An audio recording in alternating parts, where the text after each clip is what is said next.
Hola a todos. Primero, muchas gracias por invitarme aquí a Costa Rica a contarles un poco del Open Finance. Y es bien retador porque tiene un montón de aristas, así que el reto va a ser tratar de explicarlo en simple. Y yo he llamado a mi charla de cero a Open Finance porque esto es un tema gradual que se va trabajando poco a poco. Y la idea, para no aburrirlos, es pasarme varios slides para ir a lo más importante, contarles qué es, cómo se vive, los modelos que estamos viendo y sobre todo los retos y lo que puede hacer Costa Rica para empezar a trabajarlo. Viendo la experiencia que ya estamos viviendo en Colombia, en Perú, en Chile, en Brasil, en México, que ya son países que ya han avanzado un poquito más en estos temas. Entonces, como soy profesora además, voy a empezar de menos a más. Voy a contarles primero por qué la industria financiera se está transformando. Un poquito de mi background, vengo del mundo bancario y del regulador. O sea, 13 años de mi vida he estado en la superintendencia haciendo las normas y viendo banca. Y luego que he abierto mi propia firma, veo bancos digitales y fintech. Entonces tengo esta experiencia de los dos lados y me veo como un engranaje entre la visión tradicional de la banca y el regulador que se tiene que entender con este mundo moderno de la fintech. Entonces, de eso se trata la charla, de ir de cero a Open Finance, ¿ya? Para empezar a ver cómo se transforma la industria. Y la industria se está transformando a través de 4 aspectos o dimensiones clave que el Banco Mundial ya lo dijo. Primero, que estamos viendo nuevos modelos de negocios en el mundo financiero. Ahorita vamos a explicar brevemente en qué consisten. Segundo, nuevos actores, ya no solamente los bancos tradicionales ofrecen y prestan servicios financieros. Tercero, una nueva estructura del mercado que se está reconfigurando y finalmente nuevas infraestructuras financieras, que son los reguladores creando rieles para poder transar de manera más ágil financieramente. Los nuevos modelos de negocios, explicados súper simple, son las embedded finance o finanzas embebidas, que ya mencionó Visa hace un ratito, y el banking as a service. Embedded finance se podría resumir en el qué y banking as a service en el cómo. ¿Qué? Es tener productos o servicios financieros montados, implementados, embebidos en plataformas no financieras. Es decir, un Uber, que no es un banco y no es una financiera, pudiendo ofrecer préstamos a sus conductores desde la plataforma Uber. Eso no lo hizo Uber, eso se lo hizo un banco para Uber. Eso pasó en varios países de Latinoamérica, eso se llama finanzas embebidas. Y el cómo es que para hacer eso se necesita que el banco ponga a disposición su infraestructura regulada a Uber, a Rappi, a Google, you name it, y les presta su infraestructura para que ellos puedan sacar productos al mercado. ¿Qué significa prestar la infraestructura? Que todo el proceso lo tiene trabajado un banco y lo pone a disposición de este tercero. Y evidentemente el banco gana con esto y Uber también gana con esto. Y el principal beneficiado es el usuario, porque va a tener muchas más ofertas de productos financieros innovadores, ¿ya? Entonces, nos vamos metiendo al mundo de Open Finance, pero de poquitos como vamos a ver. Y eso ha ocasionado que hayan nuevos actores haciendo productos y servicios financieros. No solo los tradicionales que hemos conocido desde un inicio, sino que producto de las finanzas embebidas y del banking as a service, hoy tenemos actores no bancarios como los que he mencionado, como Google, como Rappi, como Ualá, que ya es banco digital, como Amazon, Mercado Libre, etcétera. Son plataformas no bancarias que ya ofrecen productos bancarios. ¿Ok? Entonces es bien importante y ya estamos viendo 2 dimensiones de la transformación de la industria financiera. Nuevos modelos, nuevos actores. La tercera es la estructura del mercado. Tradicionalmente los bancos hacían todo solos. Ellos tenían su infraestructura, su core, sus procesos, sus productos y lo hacían todo a la interna.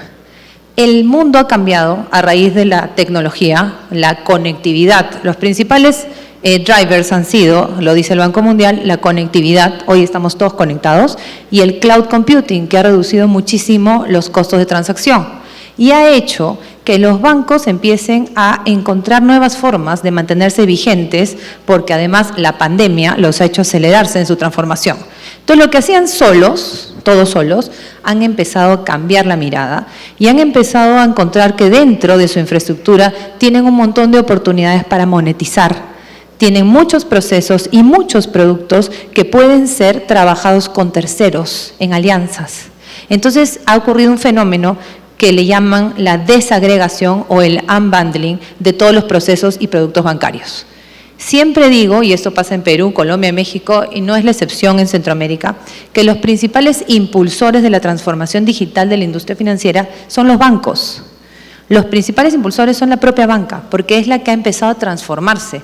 En Perú, la billetera, el modelo fintech más grande que ha logrado la mayor inclusión financiera es la billetera bancaria que se llama Yape, del Banco BCP, que es el banco más grande.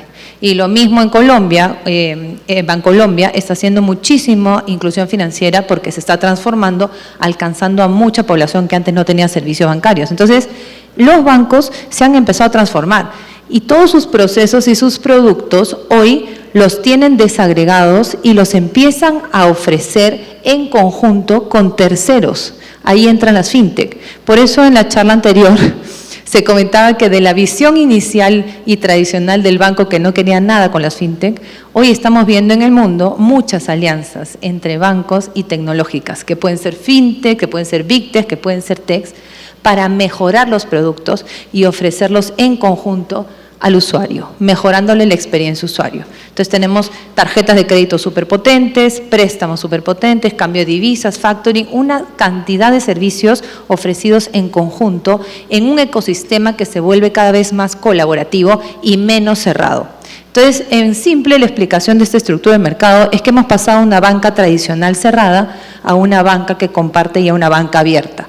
Pero esto no es completo, esto recién se está empezando a vivir. Hay bancos más cerrados, hay países donde la banca está más cerrada que otros. Es un trabajo en proceso que se vive de manera gradual, no es de la noche a la mañana.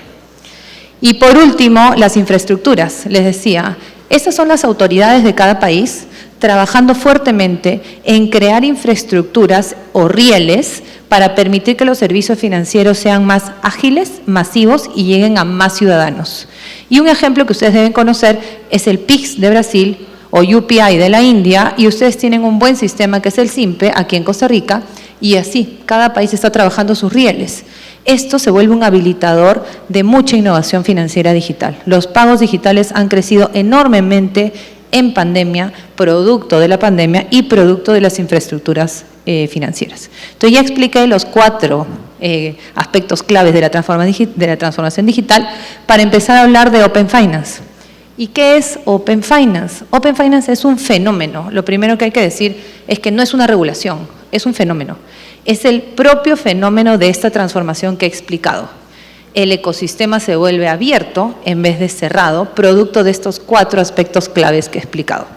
Y en conceptos ya consensuados, que me gusta explicarlo así porque son consensuados porque ya los dicta Basilea y ya los dicta el Banco Mundial, ahí están las definiciones. Consiste en compartir información de los clientes previa autorización de estos con terceros para crear nuevos productos o mejorar los productos de este cliente.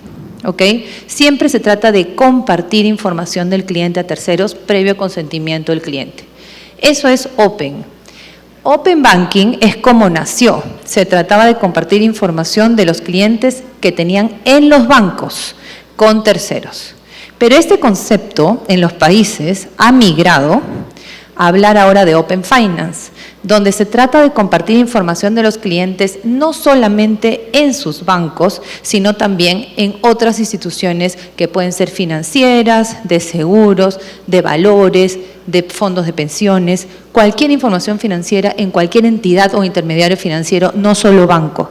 Por eso es que ahora se habla de Open Finance y no de Open Banking. Open Banking es como nació, Open Finance es el concepto que están hablando los reguladores, porque es más amplio, es un paso más allá del Open Banking. ¿Y cómo ha evolucionado o está evolucionando? Yo diría que nosotros, la mayoría de países latinoamericanos, estamos aquí estamos. Primero, la banca cerrada que les contaba, trabajando todos solas, ¿ya? Y acá voy a hablar de un concepto que no sé si todos conocen, pero son las APIs. Las APIs que en inglés son las Application Interface Programs, es un lenguaje computacional. Es cómo se conectan y conversan, explicado en simple, como me hubiera gustado que me lo expliquen a mí, es el lenguaje como conversan unas plataformas digitales con otras. Es decir, les debe haber pasado muchas veces que ustedes quieren entrar a consumir digital a Netflix y le dicen, ¿cómo te quieres acreditar? ¿Con tu nombre, apellido, llenando todos los datos o a través de tu cuenta en Facebook? Entonces ustedes ponen a través de mi cuenta en Facebook y ya están todos tus datos completos. Es porque el API de Facebook está integrado o enchufado con el API de Netflix. Ese es un ejemplo que pongo, ¿ya? Pero es la manera como conversan las plataformas. Entonces, estas APIs que son tan necesarias en el mundo de hoy, ni existían, ¿no es cierto? Cuando existieron, los bancos las creaban solamente para ellos, para que conversen sus procesos internos. En el mundo actual, en la mayoría de países de Latinoamérica, los bancos han empezado a crear APIs, a abrirlas, algunas APIs, a determinados partners con los que quieren integrar. Vieron que les expliqué que en la estructura de mercado actual los bancos han encontrado formas de monetizar y sus productos y servicios han empezado a darlos en conjunto con terceros como las fintech, como el banco BBV le embebió soluciones financieras a Uber. Entonces el banco BBV abre su API para Uber. ¿Ya? Esto es lo que se conoce como partner banking. Es una fase del open banking o del open finance, pero no es a donde vamos a llegar. Es una fase media. Es las APIs que se abren para determinados partners que el banco elige, que el banco revisa, que el banco gestiona y le decide compartir un proceso o un producto para hacerlo juntos. Y la fase donde vamos a terminar, que es en la que está Europa ahorita, y por eso tenemos que ver el futuro, porque esa es en la ola que nos llega y hay que correrla, es el Open Finance en su totalidad. Son datos compartidos abiertamente en todo el ecosistema, basándose en APIs públicas y estandarizadas. Es decir, el banco ya no elige con qué tercero abrir su API e integrarse y embeberle la solución. Es el cliente, dueño de su data, el que simplemente decide que desde su banco de siempre el servicio de cambio de divisas se lo preste la fintech tal, el préstamo la fintech cual, la asesoría en cripto la fintech tal y los wallets que quiere manejar la otra fintech. Y el banco no ha decidido a quién le abre el API. Las APIs están abiertas y esto se produce de manera automatizada, con solo autorización del cliente. Ese es el mundo al que vamos a llegar. Pero ya ni siquiera es que los bancos van a optar, sino que va a llegar un momento en que esto lo van a hacer porque el mercado, la regulación lo va a mandar así. Es lo que está pasando en México, es lo que está pasando en Brasil, es lo que está pasando en Colombia, que empezó voluntario y ahora la norma va a salir obligatoria, y es lo que va a pasar en Chile. Entonces, es mejor que aprendamos cómo viene la ola, para que podamos correrla y prepararnos, ¿ya? Ya no me voy a detener, pero en una explicación sencilla de qué es un API, también lo podemos ver como un mesero al que tú le haces un pedido, se va a la cocina y trae lo que le has pedido. Esa es una plataforma que hace una consulta a otra y le regresa la información. Eso también puede servirles para ver qué es un API. Imagínate que le preguntas a Google, ¿cuánto saldo tengo en mi cuenta? ¿No es cierto? Y escribes la consulta. Entre el API de Google y el API de tu banco, le ha llegado la información que tú pediste.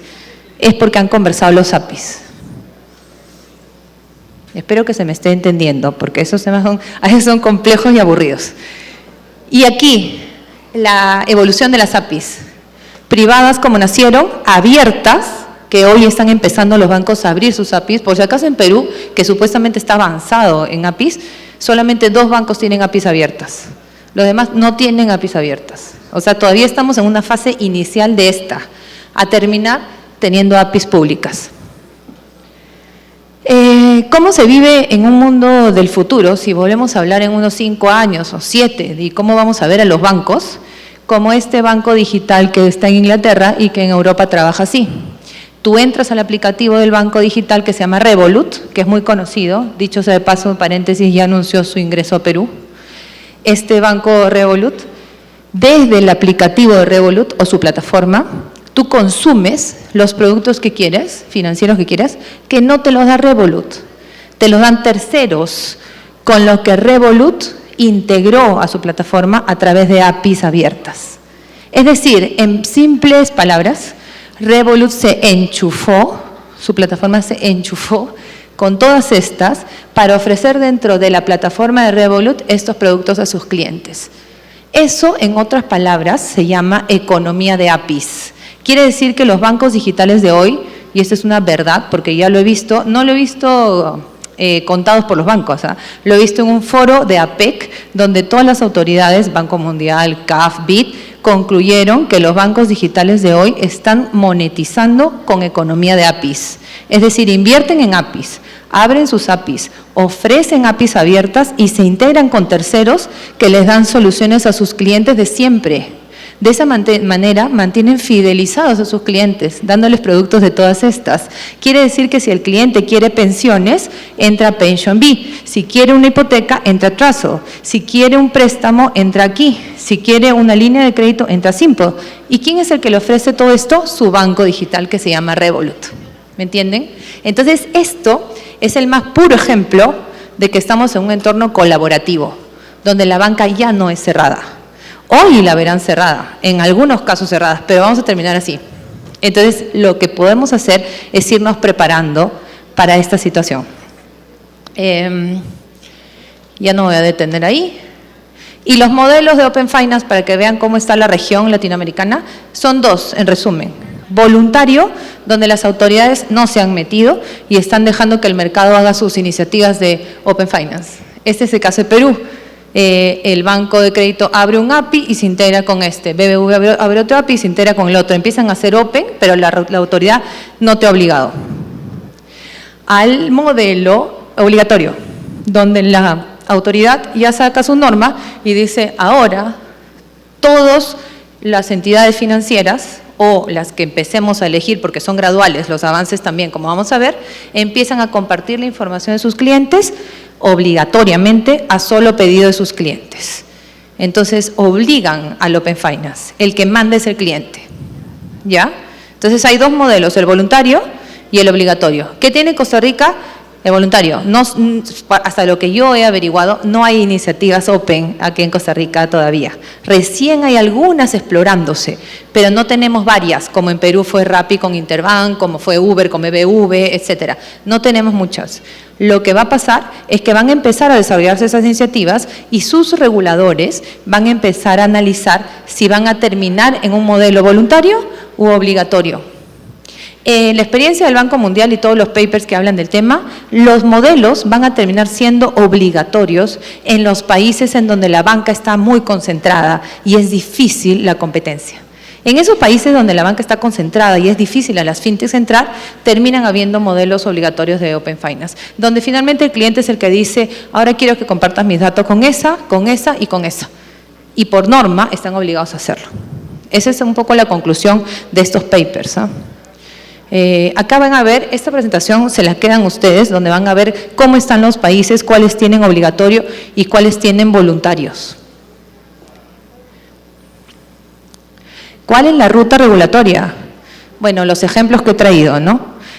En Reino Unido, todo esto y avanzó y es obligatorio en todos estos países, Brasil, Chile, Colombia, la Unión Europea y Reino Unido.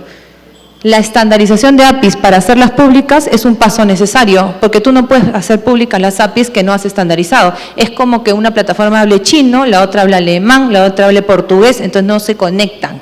Entonces, siempre que se trata de Open Finance, van a buscar que las APIs sean homogéneas o más o menos homogéneas para que puedan enchufarse las plataformas. Todos los países han avanzado eso, menos la Unión Europea, que recién está modernizando sus normas para hacerlas estandarizadas las APIs. Pero si ven acá, ya pueden sacar la conclusión de que el modelo que prima o que está primando es el obligatorio de Open Finance. Los objetivos del Open Finance, que ya me lo preguntaron también en un diario de aquí, La República, ¿no? ¿Cuáles son los objetivos?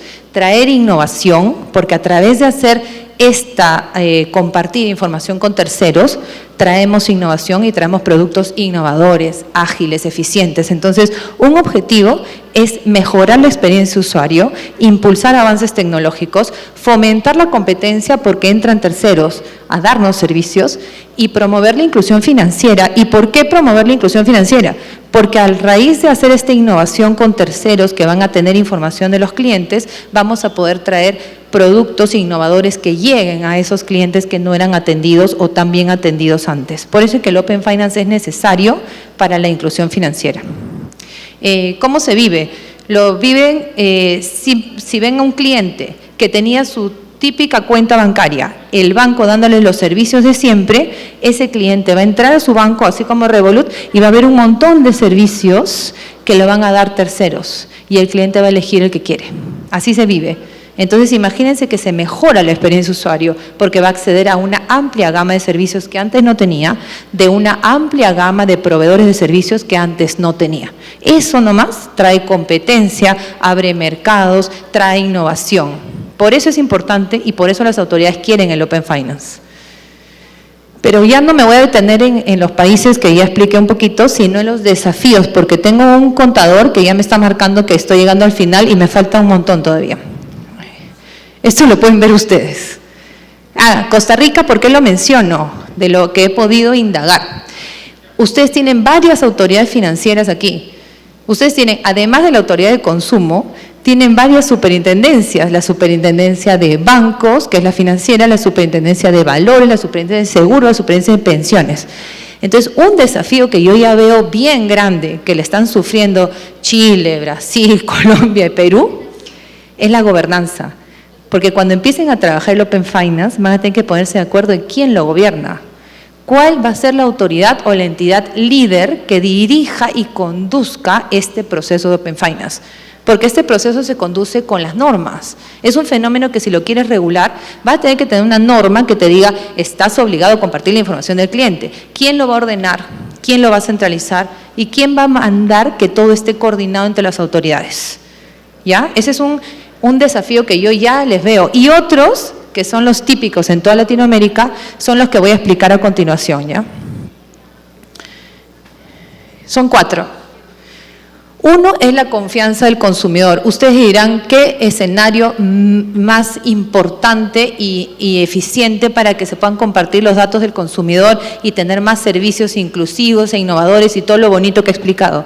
Pero la data nos demuestra, y en el foro de APEC que estuve, trajeron data de toda Latinoamérica, donde el consumidor todavía no quiere compartir sus datos. No quiere. Y lo tenemos aquí. La mayoría de personas en la región no está animado a compartir su información. Prefiere quedarse con su plataforma de siempre, de su banco de siempre. ¿Y por qué creen que pasa esto? Porque no confía en que su data va a estar protegida con terceros. No quiere que su información financiera que esté en su banco esté en cualquier tercero que no ha conocido antes, que no tiene una marca posicionada, que no lo conoce de su trayectoria. Imagínense ustedes que han tenido su cuenta bancaria todos los años en un banco y de pronto van a tener su misma información financiera en 10 fintechs. Entonces, las autoridades en ese foro que participé trajeron esta data y evidentemente dijeron, como el tema nos interesa, trabajar para generar confianza, para mejorar la inclusión financiera, la innovación y la competencia, tenemos que empezar por fortalecer la confianza. Y la confianza solo se va a fortalecer si empezamos a trabajar en la ciberseguridad, en tener plataformas seguras. Es decir, si voy a compartir la data de mis clientes con terceros, esos terceros tienen que ser seguros, tienen que tener plataformas confiables, que no sean proclives a ataques cibernéticos. Entonces tengo que trabajar mucho en que hayan plataformas muy preparadas desde el lado cibernético, que gestionen bien los riesgos de ciberseguridad. Primer desafío. Segundo desafío, los datos personales. Si yo voy a trabajar compartiendo los datos de mis clientes, yo banco, me encargo de que esta data esté protegida. Ustedes tienen una autoridad de datos personales y por lo que me contaron, una norma que está en trabajo. En Perú ya hay una autoridad de datos personales. Pero estas fintech, que son esos terceros que van a recibir esa información, no necesariamente cumplen con todas las normas de protección de datos personales. Por eso es que el usuario no confía. Entonces, tiene que trabajar en tener una protección de los datos personales que sea transversal a todos los actores del ecosistema Open. Así como a todos se les debe pedir los mismos estándares de ciberseguridad, a todos se les debe pedir los mismos estándares de protección de datos personales. Porque si no, no avanza. Y lo tercero es la gobernanza, que les decía. Ese es un dolor de cabeza en varios países, que se montaron al caballo y ahora no saben quién dirige, cómo se ordenan. En Perú está pasando algo interesante. Open Finance ya empezó a analizarse en Perú, se empieza con Open Payments. No sé si han escuchado, pero Open Payments consiste en el negocio de iniciar pagos, ¿ya? Donde tecnológicas y fintech simplemente tienen un app desde donde el cliente instruye un pago y el pago se debita en una cuenta o en una tarjeta de crédito. Entonces, esta iniciación de pagos, que es el primer núcleo de todo este ecosistema Open, se llama Open Payments. Luego Perú ha dicho que va a trabajar Open Banking, luego va a trabajar Open Finance hasta terminar en Open Data. Son 4 círculos concéntricos y recién ha empezado a explorar Open Payments. Entonces, lo que dice Perú es: perfecto, voy a empezar con Open Payments y empieza a trabajar las normas. Y de pronto la Autoridad de Datos saca una norma de portabilidad financiera, sin coordinar con el BCR, que ha sacado Open Payments. Entonces, si se dan cuenta, no hay gobernanza. De un mismo fenómeno que se quiere regular, 2 autoridades han sacado normas contrapuestas, que no están coordinadas. Entonces, este tema del desafío de la gobernanza es súper importante. Y casos de uso del Open Finance, ya les he explicado algunos, pero acá los tengo, como el que acabo de contar de iniciación de pagos, que es lo que estamos viendo desarrollarse en Perú, y que ya van a empezar a ver ustedes, hasta hablar de API Markets, que es la que les conté que hace Revolut y los bancos digitales. Pueden empezar con cualquiera de estos casos de pagos hasta terminar teniendo una economía de APIs. Banking as a Service, que ya les conté. Entonces, o marketplaces, donde tu misma plataforma ofrece servicios de terceros. Todo esto son modelos de casos de uso que se viven con el Open Finance. El de Revolut, el banco digital alemán N26, este banco europeo Starling Bank. En Latinoamérica, Bancolombia es el banco que yo veo más avanzado en Open Finance quizás, porque ellos tienen esta economía de APIs y están bastante integrados con terceros, al punto que ellos tienen una billetera y siendo banco, tienen una billetera cripto, que es una vinculada al banco haciendo operaciones cripto. Eso es algo que en Perú todavía no se puede, por ejemplo. Y todo esto lo hacen porque se integran con terceros que están haciendo estos servicios. Entonces, este quizás es el banco más desarrollado de Latinoamérica haciendo Open. Itaú en Brasil es un banco muy importante que también está bien avanzado en Open, y ahí siempre les pongo el link para que entren a explorar los que quieran explorar más de estos. Y si aquí hay bancos o si quieren meterse al mundo de bancos, los bancos deben ver esto como una oportunidad y no como un riesgo. También como un riesgo, pero hay que trabajarlo. La oportunidad de la banca está, ¿se acuerdan que les contaba el mundo tradicional bancario? Aquí todavía en Costa Rica varios bancos están aquí, ¿no? Pero si empiezan a ver todas las oportunidades del ecosistema Open, van a darse cuenta que el banco puede trabajar sus productos en canales de terceros, integrando sus APIs con esos terceros, es decir, utilizar otras plataformas, aplicativos, para vender los productos del banco. Pueden hacer el Banking as a Service, que es rentar su plataforma regulada a terceros, como el caso de Uber y BBV que les conté. O pueden distribuir productos de terceros en sus propias plataformas, es decir, como Revolut. Yo ofrezco mi plataforma a mis clientes y desde mi plataforma terceros están ofreciendo sus productos. Si un banco ve todas estas oportunidades y las trabaja gestionando los riesgos asociados, está trabajando un ecosistema Open eficiente, que es lo que se invita a los bancos a explorar. No a cerrarse, sino a abrirse, pero con una cautela y una gestión adecuada de riesgos. Conclusiones, para terminar en el minuto y medio que me queda. La transformación digital de la banca, que ya le expliqué, significa pasar de un modelo tradicional de oficinas físicas, alta regulación, baja digitalización, a un ecosistema abierto, digital y colaborativo, con nuevos modelos de negocios. 2, la base de la transformación, de toda esta transformación que he explicado, son las finanzas abiertas. Las finanzas abiertas no son una regulación, es el fenómeno en sí de la transformación de la industria.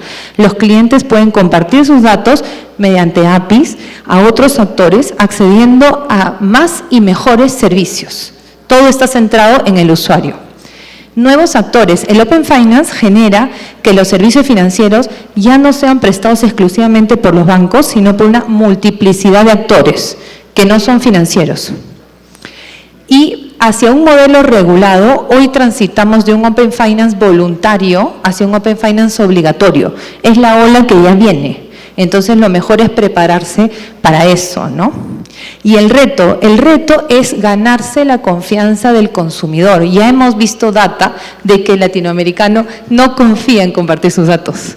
Entonces, cualquiera que quiere trabajar esta ruta tiene que empezar sentando las bases para ganarse esa confianza. ¿Y cómo se sientan esas bases? Con ciberseguridad para todos, con gestión de riesgos para todos, con protección de datos para todos. No hay otra, porque no se pueden empezar a hacer la regulación de Open Finance ni obligatorio ni nada si es que no se ha trabajado en las bases sólidas de esto. Este es un fenómeno que se tiene que trabajar gradualmente. Como decía mi abuela, el elefante se come a pedacitos, ¿no? No podemos llegar hasta allá como está Europa si no tenemos claridad y una base sólida de confianza y de protección de datos y de ciberseguridad.